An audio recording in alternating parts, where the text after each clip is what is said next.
बहुत बहुत स्वागत। आपके साथ मैं हूं संतोष गंगवार। बुलेटिन की शुरुआत करेंगे एक बड़ी खबर के साथ। पटना से इस वक्त की बड़ी खबर मिल रही। ईओयू बिहार टीम को बड़ी छापेमारी की है।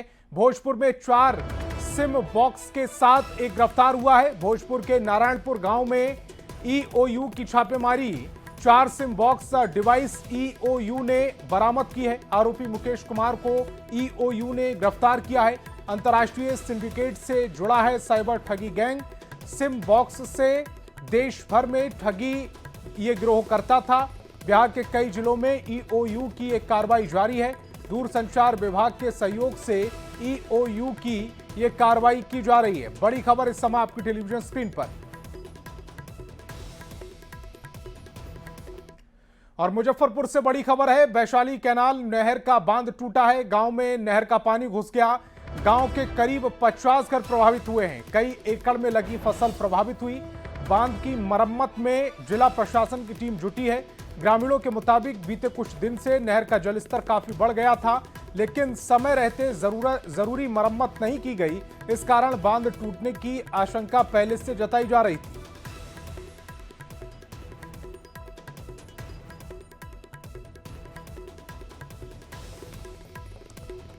और गया जी से बड़ी खबर है। मिड डे मील खाने से 20 से ज्यादा बच्चे बीमार पड़ गए। टेकारी अनुमंडल अस्पताल में भर्ती किया गया है। सभी बच्चे खतरे से बाहर बताए जा रहे। खाने के बाद उल्टी और चक्कर आने लगे थे।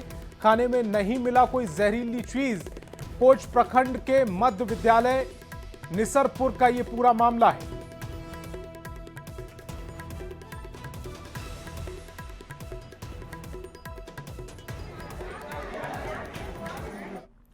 जमुई से बड़ी खबर है। नकली दवा बनाने का खुलासा हुआ। छापेमारी में करोड़ों की नकली दवा बरामद की गई है। कई ब्रांडेड कंपनियों के नाम पर यह दवा बनाई जा रही थी। कंपनी की शिकायत पर पुलिस ने छापेमारी की। खैरा के गोपालपुर में यह बड़ी कार्रवाई की गई है। तो कंपनियों के नाम पर, ब्रांडेड कंपनियों के नाम पर यह दवाई बनाई जा रही थी। कंपनी की शिकायत के बाद यह कार्रवाई की गई है। पुलिस ने ये रेड डाली। तस्वीरें सब आप अपनी टेलीविजन स्क्रीन पर देख पा रहे हैं। खैरा के गोपालपुर में ये बड़ी कार्रवाई की गई। अब पूर्णिया से बड़ी खबर है। अपराधियों ने युवक को गोली मारी है। बाइक लूट के दौरान गोली मारी गई। युवक गंभीर रूप से घायल है। जीएमसीएच रेफर किया गया। कस्बा के गांधीपुर में इस वारदात को अंजाम दिया गया है। तो बड़ी खबर पूर्णिया से, जहां अपराधियों ने युवक को गोली मार दी। बाइक लूट के दौरान गोलीकांड को अंजाम दिया। युवक गंभीर रूप से घायल है। जीएमसीएच रेफर किया गया है। कस्बा के गांधीनगर का यह पूरा मामला।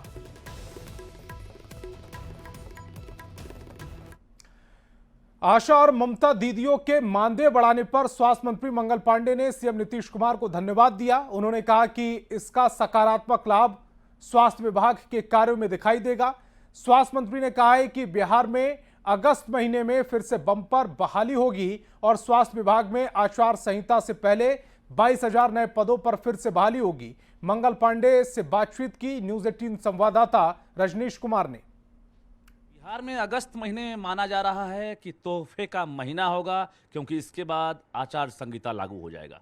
ऐसे में सीएम नीतीश कुमार लगातार बिहार वासियों को तोहफा देने में लगे हुए हैं और ये आपको बड़े पैमाने पर 15 अगस्त को गांधी मैदान में देखने को मिल सकता है। लेकिन इस बीच स्वास्थ्य विभाग के नाम बड़ी घोषणा हुई है और आशा के साथ साथ ममता कार्यकर्ताओं को अब एक तरह से मानदेय वृद्धि का लाभ मिलेगा। स्वास्थ्य मंत्री मंगल पांडे हमारे साथ हैं। शुरुआत हो गई है। स्वास्थ्य विभाग ही माना जा रहा है, क्योंकि महीना खत्म होने वाला है जुलाई और अगस्त बाकी है। मैं माननीय मुख्यमंत्री नीतीश कुमार जी का हृदय से स्वास्थ्य मंत्री के नाते आभार व्यक्त करता हूं कि हमारी स्वास्थ्य विभाग की व्यवस्थाओं को गांव तक पहुंचाने की जो मजबूत कड़ी के रूप में आशा बहनें काम करती हैं, प्रसव के लिए जो ममता बहनें काम करती हैं, आज आशा बहन और ममता बहनों की राशि में जो बढ़ोतरी किया मुख्यमंत्री जी ने, सीधा तिगुना कर दिया। 1,000 रुपये प्रति माह से बढ़ा के उसको 3,000 कर दिया। तो निश्चित रूप से आशा कार्यकर्ताओं का मनोबल बहुत बढ़ेगा, उत्साह बढ़ेगा। स्वास्थ्य मंत्री मंगल पांडे ने फिर से कहा है कि आचार संहिता लगने से पहले स्वास्थ्य विभाग में लगभग 22,000 नई नौकरियां और मिलेगी और चुनाव के बाद भी एनडीए सरकार वापस लौटेगी और 1 करोड़ रोजगार और नौकरी का वादा भी पूरा होगा। कैमरामैन मनीष जुनिया के साथ रजनीश कुमार, न्यूज 18 पटना। और नेता प्रतिपक्ष तेजस्वी यादव ने कैग की रिपोर्ट के आधार पर नीतीश सरकार पर बड़ा आरोप लगाया। नेता प्रतिपक्ष तेजस्वी यादव ने दावा किया है कि 80,000 करोड़ की बिहार सरकार हिसाब किताब नहीं दे पा रही। उन्होंने कहा कि एक इंजन अपराध में, दूसरा भ्रष्टाचार में लगता है और सरकार पूरे मामले पर चुप क्यों है। तेजस्वी ने कहा है कि बिहार में अपराध और भ्रष्टाचार की स्थिति के सवालों को लेकर महागठबंधन के नेता जनता के बीच जाएंगे। सरकार की कमियों को उजागर करने के लिए महागठबंधन के साथी जो हैं वो अगस्त क्रांति करेंगे। उन्होंने कहा कि राहुल गांधी से लगातार बातचीत चल रही है और वे भी इस यात्रा में शामिल होंगे। तेजस्वी ने इस कार्यक्रम को अगस्त क्रांति का नाम दिया और कहा कि अगला महीना जनता के हक की लड़ाई का महीना होगा। कोई भी सरकार का व्यक्ति इन घोटालों के बारे में, 80,000 करोड़ के बारे में चुप क्यों है? ये अपनी पक्ष को क्यों नहीं रखते?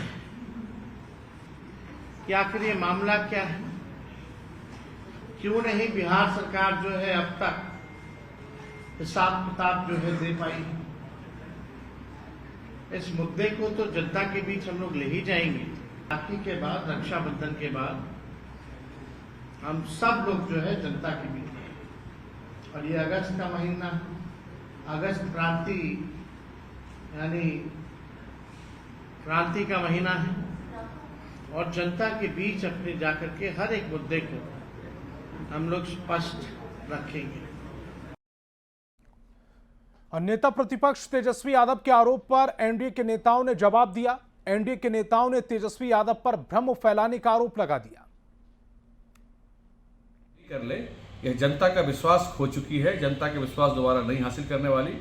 जनता का मत एनडीए के साथ है। ये सरकार पर आरोप लगाते हैं कि एसआईआर पे धांधली का आरोप लगाते हैं। साहब, धांधली आपके लोगों ने किया है, यह भी स्पष्ट हो चुका और सरकार उसको दुरुस्त करने का काम कर रही है। हमारी सरकार उन धांधलियों पर पर्दा नहीं डालती और आप लोग अपराध हो या किसी भी तरह की बात हो, सिर्फ और सिर्फ जनता को गुमराह करना, भ्रम फैलाने की राजनीति करते हैं। व्यग्रता के साथ उनकी पार्टी के नेता बार बार उनको मुख्यमंत्री पद का चेहरा बताते हैं, लेकिन आधे दर्जन बैठकों के बाद भी इस पर कहीं कोई सहमति बनती हुई नहीं दिख रही है। अब हताश और बौखलाए हुए तेजस्वी यादव ने राज्य सरकार पर ताबड़तोड़ अनेक आरोप लगा दिए। भ्रष्टाचार का सवाल बिहार में नहीं है, ये पूरी पारदर्शिता के साथ चलने वाली सरकार है और यहाँ सीएजी के भी सवाल पर बिल्कुल स्पष्ट है कि कहीं कोई अनियमितता नहीं हुई और राज्य सरकार जवाब दे रही है। और बिहार सरकार पर 80,000 करोड़ की वित्तीय गड़बड़ी के तेजस्वी यादव के आरोप पर डिप्टी सीएम सम्राट चौधरी ने पलटवार किया। सम्राट चौधरी ने यूसी बिल का ठीकरा तेजस्वी यादव पर ही फोड़ दिया। उन्होंने कहा कि जो घोटालों की बात है वह साल 2023-24 की है, जिस समय तेजस्वी यादव खुद सरकार में डिप्टी सीएम थे और आरजेडी और कांग्रेस के लोग सरकार में मंत्री थे। ये लोग अपनी ही सरकार पर प्रश्न उठा रहे हैं। साथ ही यह भी कहा जा रहा है कि नीतीश सरकार पाई पाई का हिसाब एजी को देगी। हिसाब वाला रिकॉर्ड है ये 23-24 का है, जब महागठबंधन के लोग सरकार में थे। जो सीएजी ने रिपोर्ट किया है तो वो अपने ही सरकार पर प्रश्न उठाने का काम कर रहे हैं। तो पता नहीं किस तरह ये लोग राजनीति करते हैं कि अपने ही सरकार पर, जिस सरकार में कोई उप मुख्यमंत्री रहा हो और कांग्रेस राजद के मंत्री रहे हो, अपने ही सरकार पर बार बार प्रश्न उठाने का काम कर रहे हैं। और पूर्व विधायक बीमा भारती ने ईओयू कार्यालय में करीब 4 घंटे तक पूछताछ हुई उनसे। विधायकों की खरीद फरोख्त मामले में पूर्व मंत्री बीमा भारती से पूछताछ की गई। बीमा भारती ने नीतीश सरकार को अस्थिर करने के आरोप को बेबुनियाद बताते हुए खुद को बेकसूर बताया। साथ ही साजिश के तहत झूठा मुकदमा पर फंसाने का आरोप लगाया। ईओयू ने कहा है कि बीमा भारती के बहुत सारे सवालों के जवाब उन्होंने नहीं दिए और जरूरत पड़ने पर आगे भी पूछताछ की जा सकती है। अनुसंधान में आए तकनीकी साक्ष्यों के आधार पर ईओयू ने बीमा भारती से पूछताछ की, जिसमें बीमा भारती ने कुछ सवालों के जवाब दिए और कुछ सवालों के संतोषजनक जवाब नहीं दिए गए। देखिए, जो सच्चाई है वही बताने का काम किए। जो सच्चाई है सच्चाई है, और कोई ऐसा कोई बात नहीं है। जो पूछा वो जवाब दिए। कितने सवाल किया है इन्होंने? सवाल तो बहुत किया था, लेकिन जो जवाब पूछा गया वो जो है कि सही सही जवाब दिए। आगे भी सहयोग करेंगे आप? आर्थिक आपत्ति बुलाइए तो क्यों नहीं करेंगे, एकदम करेंगे सहयोग। जब जरूरत पड़ेगा तब आएंगे। विधायक खरीद फरोख्त मामले से जुड़े केस में अनुसंधान में सहयोग करने और कांड से जुड़ी जानकारी के लिए ईओयू ने परबत्ता के विधायक डॉक्टर संजीव कुमार को अगले सप्ताह बुलाया। उनके अलावा ईओयू ने नरकटियागंज के फजले हक अंसारी और मनेर निवासी मोनू कुमार को भी पूछताछ के लिए तलब किया। ईओयू ने नोटिस जारी कर तलब किया है। परबत्ता विधायक डॉक्टर संजीव ने न्यूज 18 को फोन कर इसकी जानकारी दी। ईओयू की तरफ से अब तक कोई नोटिस नहीं मिला है। नोटिस मिलने के बाद सहयोग करेंगे। पहले भी लिखित रूप से ईओयू को सहयोग किया गया है, आगे भी जांच में सहयोग करने की बात कह रहे हैं। नोटिस मिलने पर ईओयू ऑफिस जाकर सहयोग करेंगे।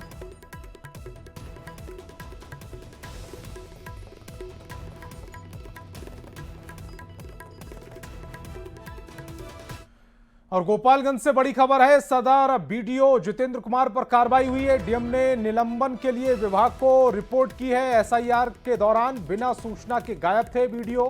20 से 22 दिन तक गायब रहे जितेंद्र कुमार, और अब बिना सूचना के गायब होने पर उन पर कार्रवाई को लेकर डीएम ने निलंबन के लिए विभाग को रिपोर्ट भेज दी है। और प्रधानमंत्री मोदी के 75वें जन्मदिन से पहले न्यूज 18 आपके लिए लेकर आया है खास सीरीज, जिसे हम रोज आप तक पहुंचाते हैं। आज देखिए प्रधानमंत्री मोदी पर सीरीज का अगला एपिसोड, एकांतवास से राजपाट तक।